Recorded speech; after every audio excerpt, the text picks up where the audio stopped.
No.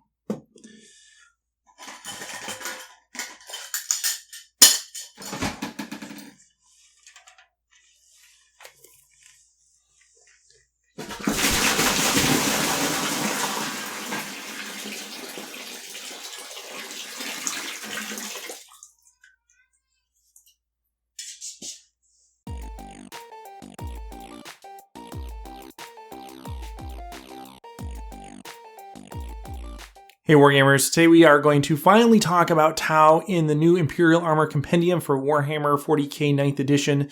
Now, of course, it's been out for a little bit now, but today is our opportunity, so we're going to take it.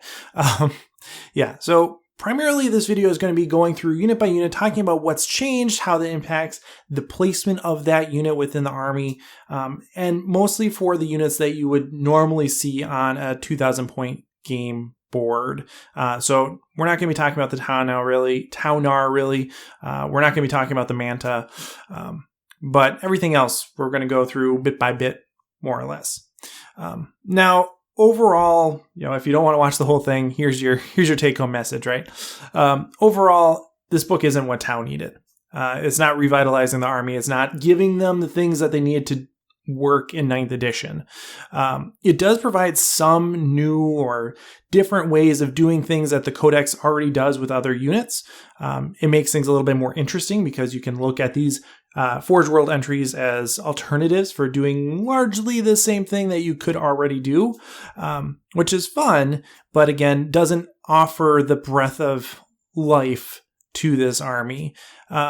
Those new and different ways of doing things are at best comparable value to the existing Codex entries, and at worst a far, far inferior value.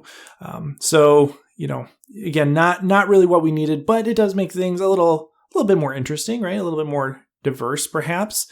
A lot of people had hoped that this book would revitalize some of the more unique Forgeworld options. In particular, looking at things like the Ivara, that is a pretty divergent strategy compared to other Tau units that are available through the Codex. And so looking at the Ivara, looking at some of those other more interesting choices, people were really hoping that it would, just turn the dial a little bit, make those things a little bit more punchy and a little bit more attractive on paper. And it didn't do that. Certainly for the Ivara, it did the opposite, which is really too bad.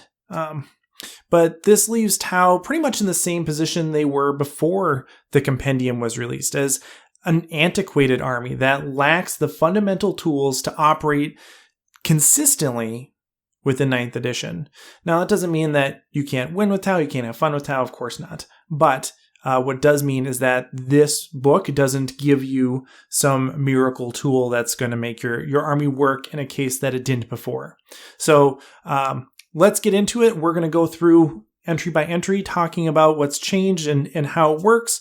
All right, Shas'O R'alai. He is one of the two former special characters you had access to through Forgeworld. Shas'O R'alai is toast, but R'alai is back, and he got much better than he used to be.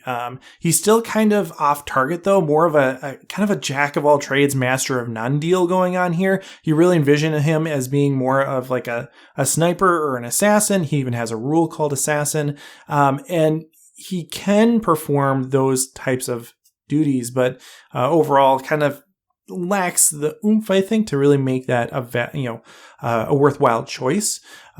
So he lost 1 toughness and 1 wound. Part of that is because he's based on XV9s, and XV9s lost a wound as well. So that makes sense. His blacklight marker drone is assault 1 as opposed to heavy, which is nice. It avoids, it avoids having to have the stabilizing platform, but it also allows it to, advance and shoot. So there's a perk there. His weapon is pretty severely changed. It used to have only 2 profiles. Now it has 3. So EMP and the Ion profile used to be combined into 1. Now they're split into 2. The EMP allows him to basically shoot an Assault 1, Strength 1 weapon. So it doesn't actually do anything. But if it hits a vehicle, it does 3 mortal wounds, which is not bad, right? I'll take I'll take 3 mortal wounds on a vehicle. Sure, no problem. The ion profile used to be the main profile of his gun. Now it's a separate one, like I said.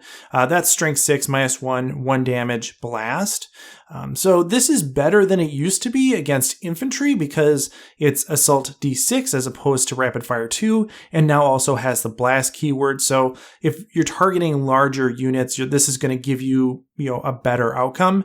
Of course, it's not necessarily as reliable for smaller units, but still, I think this is an improvement over the previous version.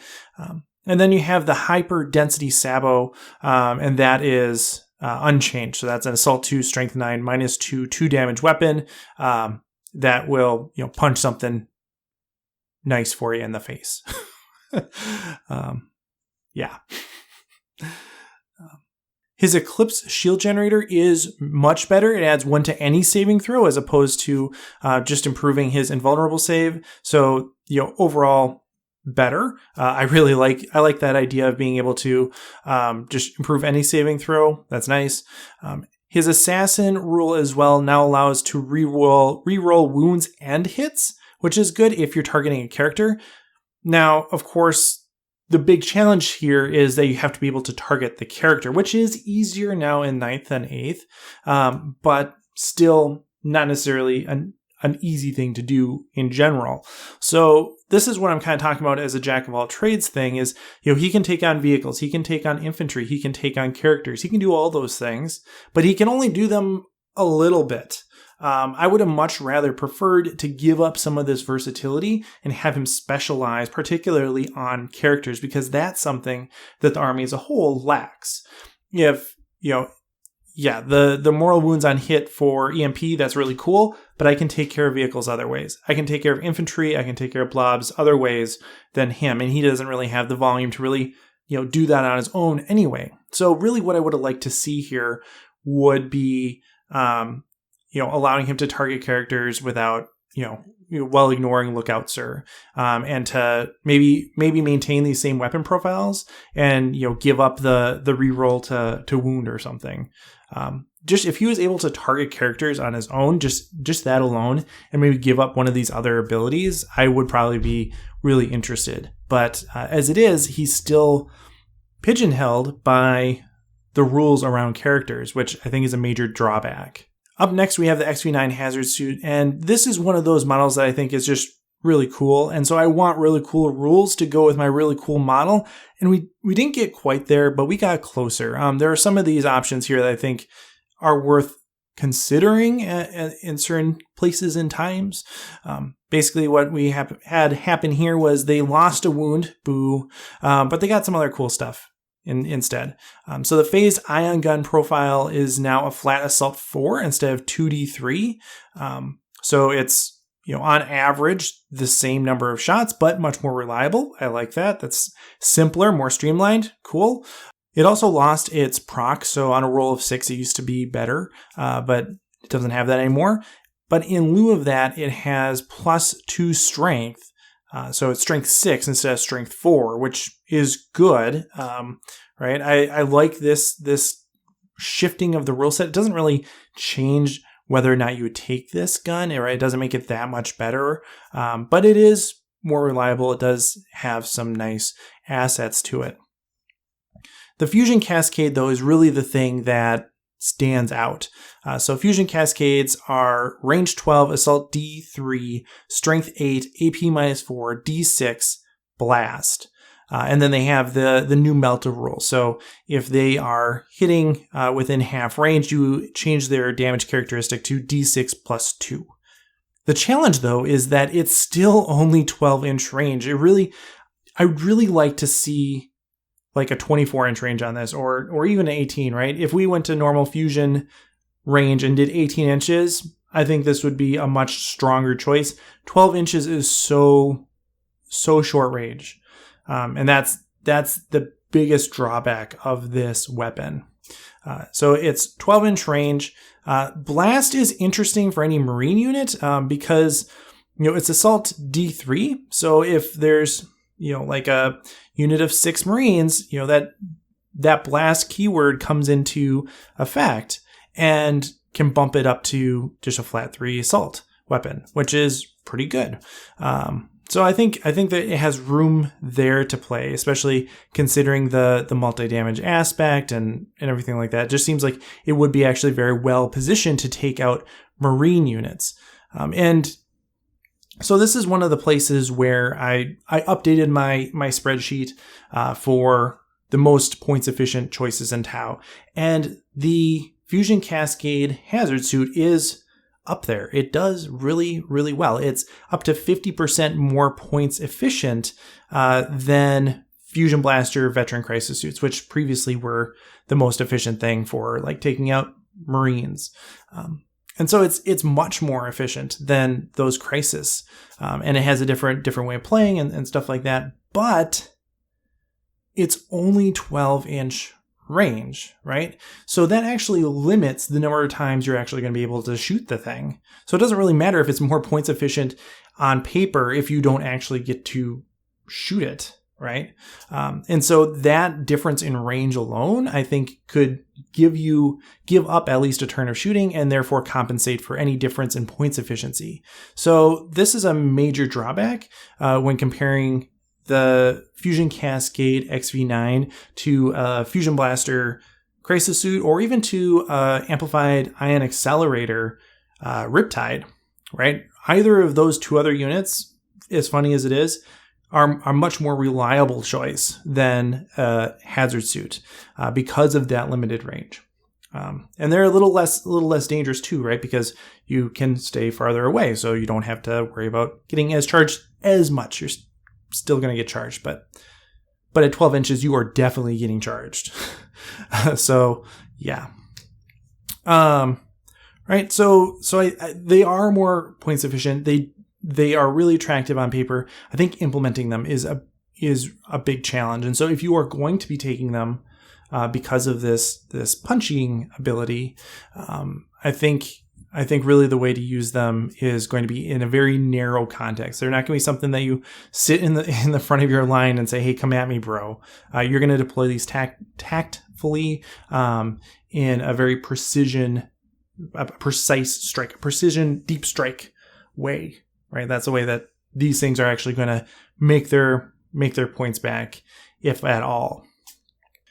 XV9s are also competitive compared to the Amplified Ion Accelerator for toughness 7, toughness 8 things. Again, looking at that point efficiency, but it needs to have blast to achieve that numerical superiority, which is pretty unlikely at those higher toughness values, right? There's not a lot of toughness 7, toughness 8 units that would have 6 or more models in them. So that's kind of more of an artifact of calculating these values than anything. It's really not a real thing in most cases. They also got dropped down to 2 drones each, which is very sad for using your XV9s as a drone caddy. Like, I get it. It makes sense because now, there aren't battlesuits that take more than 2 drones, but come on, that was something nice for them. Can they just have that, please? Can they just do that? All right, let's do the Arvarna, huh? So Arvarna is next. Much better, but still not great. It's listed as a fast attacks option when you look at the points. I don't know if that's a typo, but would be cool. I think fast attack is like the least sensical place for this to be, considering it doesn't have a jetpack. It stands still and pew-pews from a distance. It's like artillery. Why is it fast attack? But hey, if I can fit this in a fast attack slot in a battalion now, cool. So Arvarna only have one weapon. Well, they have 2 of it, but it's the same weapon. So that's the pulse submunitions cannon. And this is one of those places where there's a lot of room for improvement. And I think they got pretty close. They did a good job with this, I think. So the submunitions cannon is now only damage 2. It used to be damage 3. Now it's damage 2. Boo.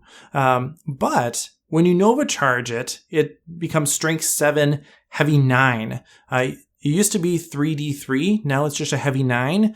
And that is awesome, right? Like, just capping out at 9 means you don't have to use things like experimental weaponry, and you can just you can just have those 9 shots, which is a huge asset. It means 18 shots total coming off of this guy if you Nova Charge. It's still blast for some reason, which has absolutely no value to you. It only holds you back. It means you cannot shoot this in close combat, even if you're Nova Charging, which is detrimental, to say the least. It's better than a heavy burst cannon Riptide, right? +1 strength, better AP, but you don't have a smart missile system, which ultimately means that the Arvarna, if you do the math and assume everything shoots at one target, losing out on those smart missile system shots actually lowers its points efficiency to be less effective than a standard Riptide with heavy burst cannon, which is too bad. The invulnerable save is now only boosted to a 4-up when Nova Charging instead of a 3-up. This is pretty consistent for 9th edition. They really don't want a 3-up invulnerable save to be a very easy or common thing at all in the game. And so, I expect this to be true for normal Riptides as well, that they will have their invulnerable save capped at a 4++. So look forward to that. The Shockwave ability, the Shockwave Nova Charge ability, now also happens every fight phase as opposed to only when you Nova Charge it. That means that you are gaining a couple different things. One is that you can actually reposition a little bit, right? You do your Nova Charge and the command phase, and then you reposition to better implement the Shockwave, which is good. It also means that you can use this on your opponent's turn. So if you're anticipating a charge, you can use this and make them maybe reconsider. So you'll do your shockwave on your turn and on your opponent's turn, which is twice a shockwave. It's not bad. Tetras. They are much better now, largely due to the change in how their marker light works. And I think that they could be an auto-include in the new codex at their current points level. So they're currently 40 points for 3 marker lights, plus being a vehicle and having kind of some shenanigans that they can do. I think that's pretty good. I don't know if it's necessarily that good that I need to take it right now, given how I'm considering marker lights in my current strategy. But if I get a new codex and they fix marker lights to be, a little bit more important or at least beneficial, then I think this could be a really, really strong unit and, pretty much a contender out of Forgeworld that you'd really want to consider. So the biggest change here is that their high intensity marker light is now heavy 3. So much better. It used to be that it was 1 marker light that you shot that turned into 3. Which that's so bad, right? Like, what if you miss that 1 shot, then you're out 3 marker lights? That's terrible. Now that's heavy 3. That's much better. At least you have a much higher chance of getting at least something there, right? So that's good. They used to have the ability to essentially deep strike. Now they don't have that anymore. Instead, they have the outflank ability, which means that they can come in from a board edge, but they cannot deploy in the middle of the board. So that's not as good because now you have to come in off a board edge, but still valuable. I think it's probably more thematic, considering the design of the Tetra. I really wouldn't want that puny little thing kind of flying into the middle of the battlefield. So outflank, sure, let's go for it. All right, so the Yvara. This was the one we were hoping on, right? This was the chosen one that was going to make the Tau strong in 9th, and yeah, that didn't happen. They are severely worse against every target compared to their 8th edition version, numerically speaking, right? So Yvaras are much less point efficient than they used to be, and don't really do anything better than they used to either. So if you weren't taking them before the Imperial Armor Compendium came out, you should not take them now. The Flechette Pod, though, is now 12-inch range and Assault 5, down to Strength 3. It's usable now because it's not a pistol, but the Ionic Discharge Cannon is now 24-inch range and heavy D6. Also 2 damage on the standard profile, but down to -1 AP, and it lost its proc ability against vehicles.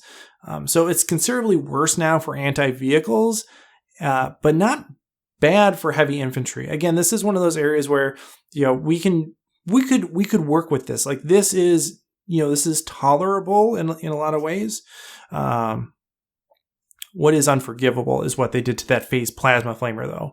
12-inch range, because flamers are 12-inch range now. Cool. Yes, it's looking up, and only 1 damage. And that's where that's where they get you right there. That feeling, that's the 1 damage that you're feeling in your gut right now. It used to be 3 damage. 3 damage was awesome. 3 damage meant that this flamer could do whatever you want. It could take, you got your infantry, gone. You got your heavy infantry, gone. You got your elites, gone. You got your vehicles, gone. Yvara will take care of anything for you with those 3 damage. No longer. The Yvara is now 1 damage on its flamer, meaning that it doesn't do very much anymore. Maybe that wouldn't have been fatal in 8th edition. In 9th edition, though, 1 damage in a Marine meta is not cutting it. So the Yvara, unfortunately, just, it had some good things changed about it, right? The flechette pod now being 12-inch range and assault 5, that's great.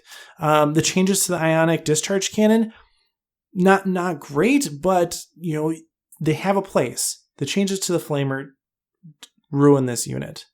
And it's really disappointing to see that. This is one of the coolest models that Forgeworld produces for Tau.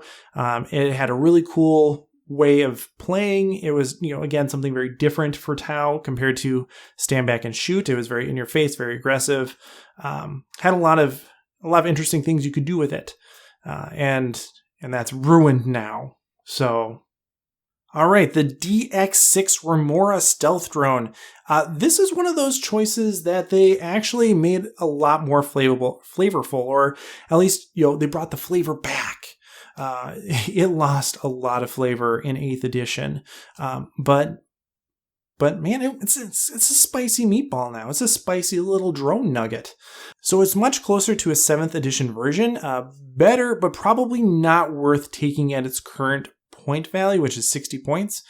Maybe if it wasn't aircraft and could hold objectives, because it was an aircraft, then it would be worth it at 60 points.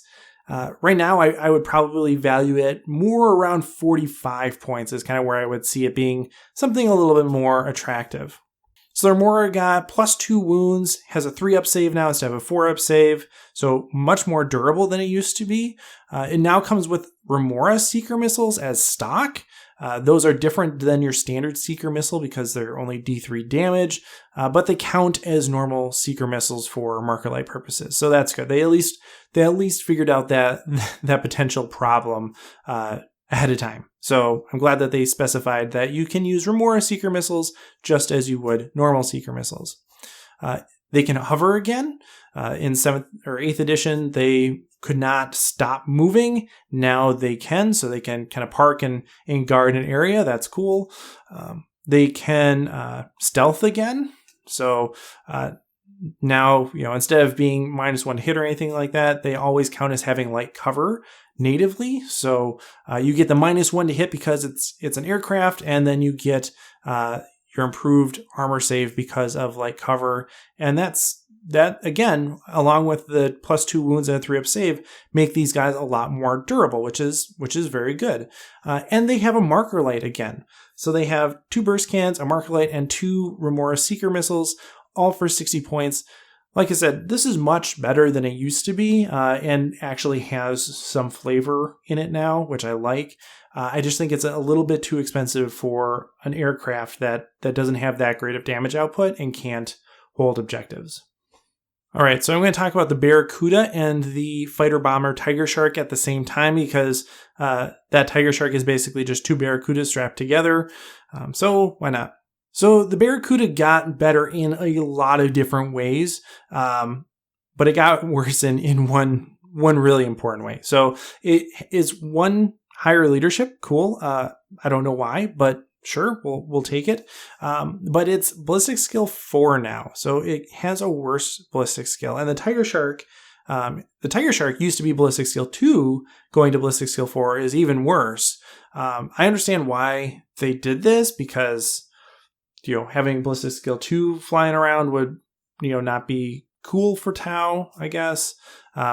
It would be a lot, right? In 8th edition, having a ballistic skill 2 wasn't that bad, because you were moving, and so you had that -1 hit modifier, which meant that a lot of time a Tiger Shark was hitting on 3s unless you had marker lights to support it, and then you could have the 2s, but you put some investment to get that. In 9th edition, that's not the case. You could just zip around, zoop, zoop, zoop, and pew, pew, pew all you want on 2s. And so I get why they shifted away from this, but it really undermines the value of these units to be hitting on 4s now instead of hitting on 3s or 2s.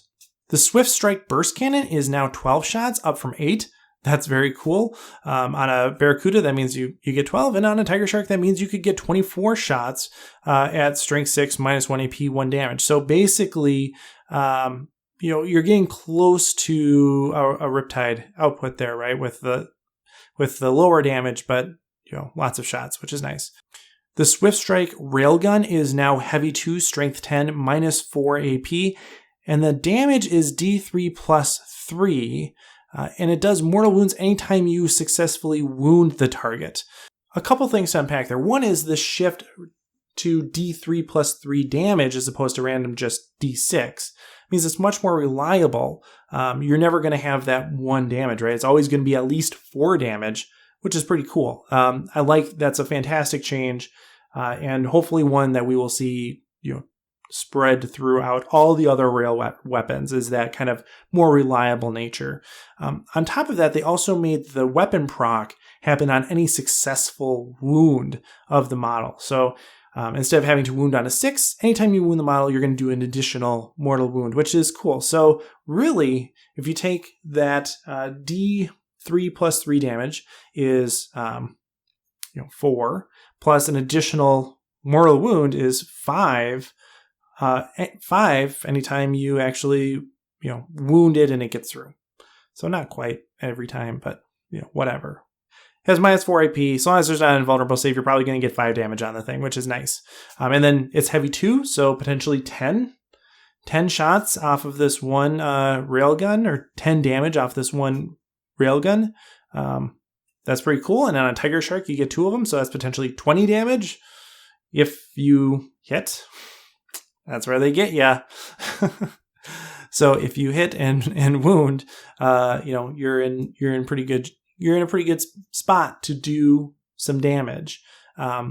Unfortunately, that ballistic skill undermines this damage to the point that it really doesn't show up on the charts at all for offensive point sufficiency. I was going to actually do a whole nother video where I take out the spreadsheet. I know you guys love spreadsheets.